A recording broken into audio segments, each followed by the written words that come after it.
Bonjour et bienvenue chez Aqua Aqua Cocktail.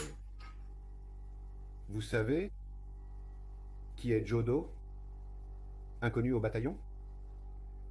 Il est l'un des créateurs originaux du cocktail le plus vendu. Vous ne connaissez pas ce cocktail? Restez, je vous explique.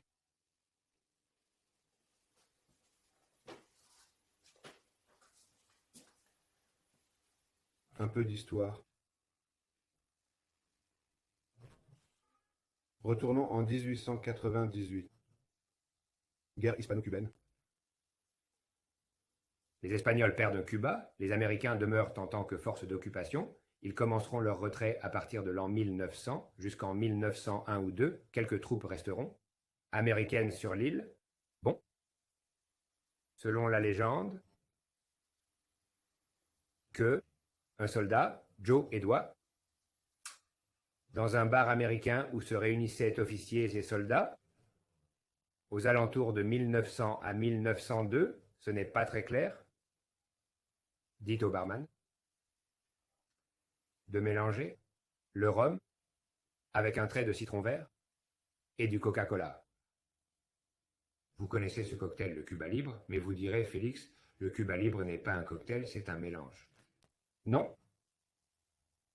L'IBA, l'Association internationale des barmen, reconnaît jusqu'au dernier livre que je possède, datant de 24, que le Cuba Libre est un 4. C'est un 4. C'est un long drink, un 3, mais c'est un 4. Très bien. Je vais continuer un peu avec l'histoire, et ensuite nous préparerons un Cuba Libre d'une façon qu'on ne vous a peut-être jamais proposée, et qu'on ne fait pas dans beaucoup d'endroits. Car ce qu'ils ont l'habitude de vous donner à boire, c'est un rhum coca, un rhum coke ou un rhum cola. Cela pourrait faire référence à la fameuse chanson des Andrews Sisters. Rhum et Coca-Cola, dans les années 1940, durant la Seconde Guerre mondiale. Très bien. Voyons. Quand et où ce cocktail est-il né? Il y a plusieurs versions.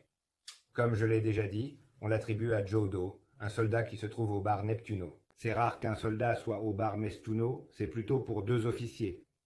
Mais bon, disons un auxiliaire ou autre, certains disent que c'était un lieutenant. Bon, les officiers ne se mélangent pas à la troupe, surtout en buvant, pour éviter les indiscrétions. Il dit qu'en demandant au barman, dont on ignore le nom, il commande ceci, et les gens à côté disent qu'il boit, et il dit alors « Je trinque avec le Coca-Cola et avec ça, et vive Cuba Libre ». Et tout le monde dit « Ah, c'est bon, donnez-nous en un, vive Cuba Libre ». Le cri vive Cuba Libre était utilisé par l'armée Mambi. L'armée Mambi était l'armée libératrice de Cuba, qui ont lutté contre les Espagnols jusqu'à l'intervention américaine et ont gagné la guerre pour eux. Il y avait José Martí, Maceo, enfin beaucoup de gens. Des patriotes cubains ayant gagné l'indépendance après plusieurs guerres, car la guerre de Cuba a duré plus de 10 ans, entre la Grande Guerre et la Petite Guerre. Enfin, tout ça. Ça, bien.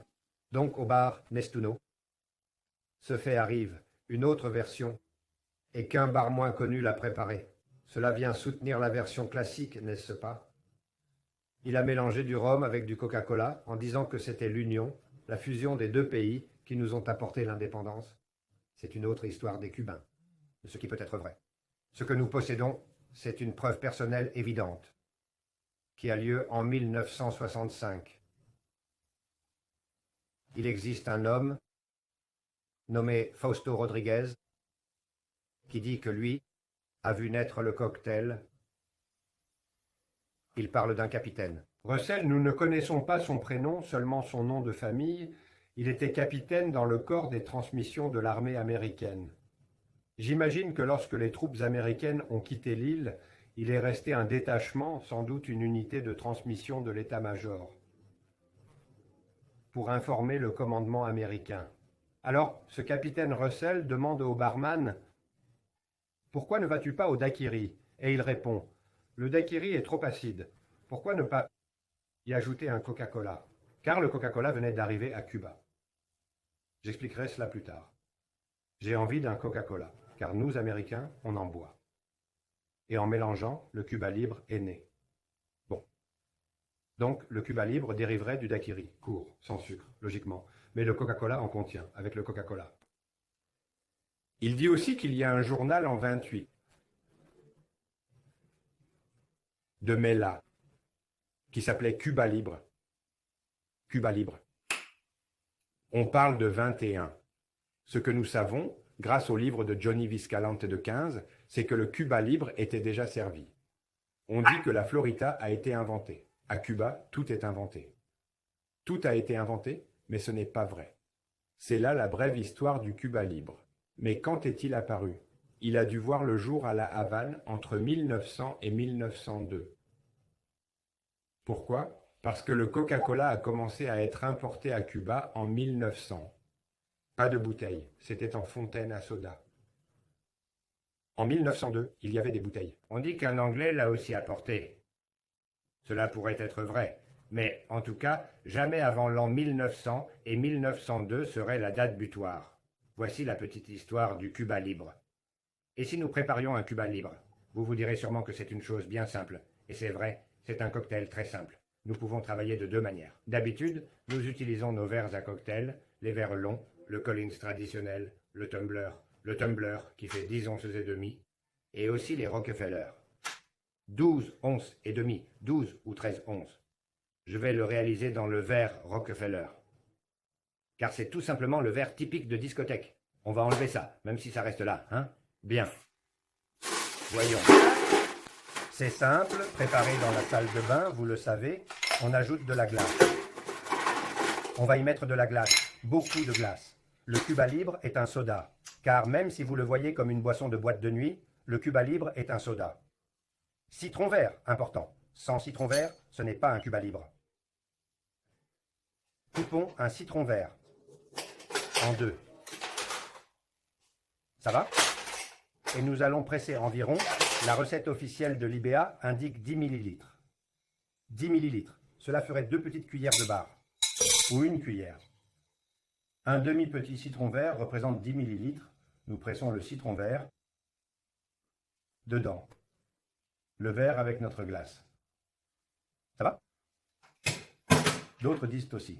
Pour le Cuba Libre, on mettait les quartiers de citron vert, comme pour la caipirinha, on les écrasait, puis on ajoutait le reste. C'est une autre version, plus créole et artisanale. C'est ainsi qu'on le servait dans les bars chics.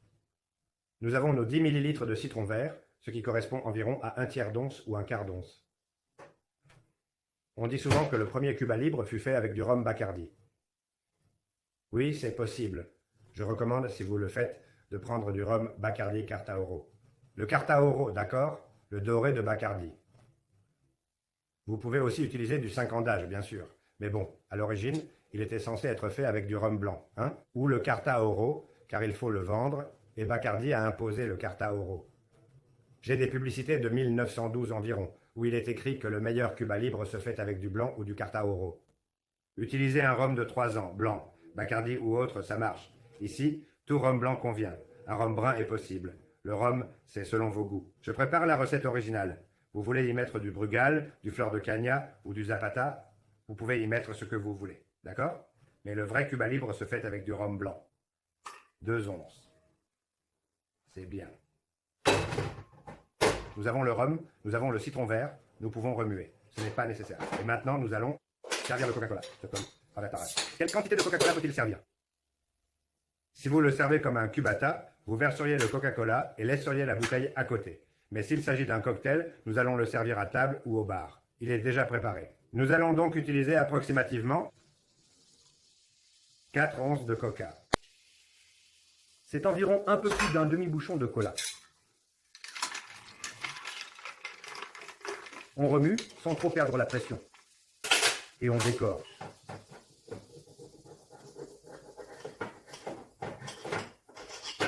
Le citron. Avec vous pouvez tout à fait.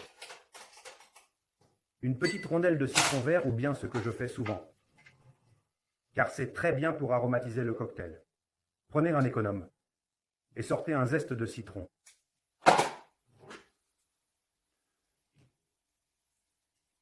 Et marquez le verre. Et le mettez dedans. On peut servir avec paille. Certains le boivent à la paille. Voici le Cuba Libre, authentique et original. On place la rondelle de citron sur le verre ou on la met dedans.